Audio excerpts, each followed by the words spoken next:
Ayatollah Ali Khamenei এর মৃত্যুতে মুসলিম বিশ্বে নেমে এসেছে শোকের ছায়া। বিভিন্ন দেশে ক্ষোভ ও উদ্বেগ প্রকাশ করছেন ইসলাম ধর্মাবলম্বীরা। এমন পরিস্থিতিতে বিশেষ বার্তা দিয়েছেন বাংলাদেশ জামায়াত ইসলামের আমির ডাক্তার শফিকুর রহমান। বিস্তারিত জানাচ্ছেন আরিফ হাসান।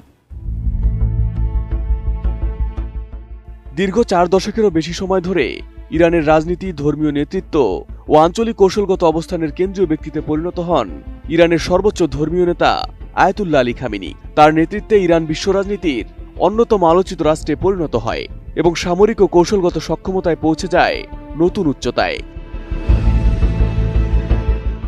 বিশ্লেষকদের মতে, আরব বিশ্বের অনেক দেশ যখন পশ্চিমা প্রভাব বলয়ে গভীরভাবে আবদ্ধ হয়ে পড়ে, তখন তেহরান সরাসরি চ্যালেঞ্জ ছুড়ে দেয় ইসরায়েল ও যুক্তরাষ্ট্রের প্রভাবের বিরুদ্ধে।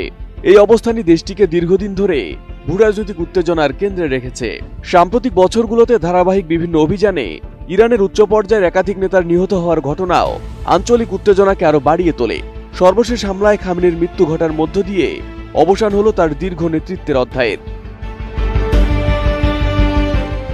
নোভা এলইডি টিভি, ঝকঝকে ছবি, নিখুঁত শব্দ, 5 বছরের ওয়ারেন্টি। নোভা মানি সঠিক মান, নিশ্চিত সেবা। তার মৃত্যুতে ইসলামী প্রজাতন্ত্রের ক্ষমতার কাঠামোতেই একটি বড় শূন্যতা তৈরি হয়েছে। একই সঙ্গে মুসলিম বিশ্বজুড়ে নেমে এসেছে শোকের কালো ছায়া। এর প্রতিক্রিয়া পড়েছে বাংলাদেশের রাজনৈতিক অঙ্গনেও। বাংলাদেশের ধর্মভিত্তিক রাজনৈতিক দল বাংলাদেশ জামায়াত ইসলামীর আমির ডাক্তার শফিকুর রহমান এক শোকবার্তায় গভীর সমবেদনা জানান। সামাজিক যোগাযোগ মাধ্যমে দেওয়া এই বার্তায় তিনি বলেন, ইন্না লিল্লাহি ওয়া ইন্না ইলাইহি রাজিউন। ইরানের সর্বোচ্চ নেতা আয়াতুল্লাহ আলী খামেনির শাহাদাতের সংবাদে আমি গভীরভাবে শোকাহত। শোক সন্তপ্ত ইরানি জনগণের প্রতি রইল আমার আন্তরিক সমবেদনা। মহান আল্লাহ তাদের এই কঠিন সময়ে ধৈর্য শক্তি দান করুন। তিনি আরো উদ্বেগ প্রকাশ করে বলেন, মধ্যপ্রাচ্যের চলমান অস্থিরতা ইতোমধ্যে আঞ্চলিক স্থিতিশীলতাকে চরম ঝুঁকির মুখে ফেলেছে।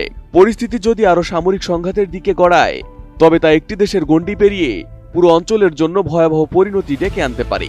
পবিত্র ধর্মীয় সময়ের মধ্যে সংঘাত বাড়লে তা বিশ্বজুড়ে সাধারণ মানুষের মনে ক্ষোভ ও উদ্বেগ সৃষ্টি করবে এবং বিশ্ব শান্তি আরো বিপন্ন হবে।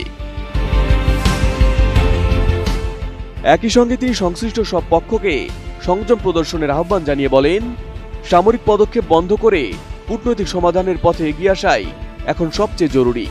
আন্তর্জাতিক আইন, রাষ্ট্রীয় সার্বভৌমত্ব এবং বেসামরিক নাগরিকদের নিরাপত্তা নিশ্চিত করার উপর গুরুত্ব আরোপ করেন তিনি এবং বিশ্ব শান্তি রক্ষায় জাতিসংঘ ও বৈশ্বিক নেতৃত্বের কার্যকর ভূমিকার প্রয়োজনীয়তার কথাও উল্লেখ করা হয় ওই বার্তায়। Arif Hasan, ATN news.